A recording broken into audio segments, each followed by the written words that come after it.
नमस्कार मित्रों, CTET do और डाई के इस सीरीज में आपका स्वागत है। आज हम लोग बाल विकास के कुछ महत्वपूर्ण सिद्धांत के बारे में चर्चा करने वाले हैं जो एग्जाम में अक्सर पूछे जाते हैं और जिनसे बहुत सारे क्वेश्चंस भी बनते हैं। पहला सिद्धांत है निरंतरता का सिद्धांत। विकास माँ के गर्भ से मृत्यु पर्यंत तक चलती है। यह निरंतर चलती है, कभी न रुकती है, इसीलिए इसे निरंतरता का सिद्धांत कहते हैं। दूसरा सिद्धांत है समान प्रतिमान का सिद्धांत। सभी बालक अपनी स्वाभाविक गति से ही वृद्धि और विकास करते हैं और विभिन्न क्षेत्रों में आगे बढ़ते हैं। दो व्यक्ति समान नहीं होते, परंतु बालकों में विकास का क्रम समान होता है। विकास क्रम की एकरूपता। विकास का क्रम सभी में एक समान होते हैं।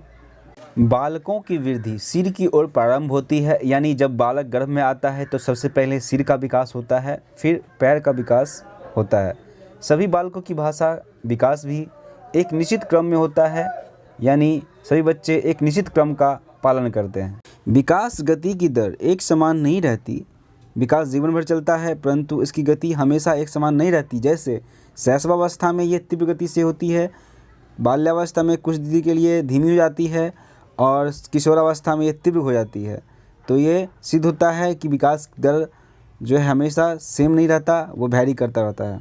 विकास सामान्य से विशेष की ओर चलता है। विकास एवं वृद्धि की सभी दिशाओं में पहले सामान्य क्रियाओं का विकास होता है, फिर विशिष्ट क्रियाओं का। एक नवजात शिशु रोने और चिल्लाने में सभी अंग और प्रत्यंग का उपयोग करते हैं, परंतु विकास के बाद ये क्रियाएं उसकी आँखों और बोलने वाले यंत्र तक ही सीमित हो जाती है। परस्पर संबंध का सिद्धांत। विकास के सभी आयाम जैसे शारीरिक, मानसिक, संवेगात्मक और सामाजिक एक दूसरे से जुड़े हुए होते हैं।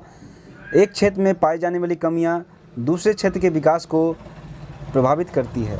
शारीरिक विकास में पिछड़े बालक संवेगात्मक, सामाजिक एवं बौद्धिक विकास में भी उतने ही पीछे रह जाते हैं।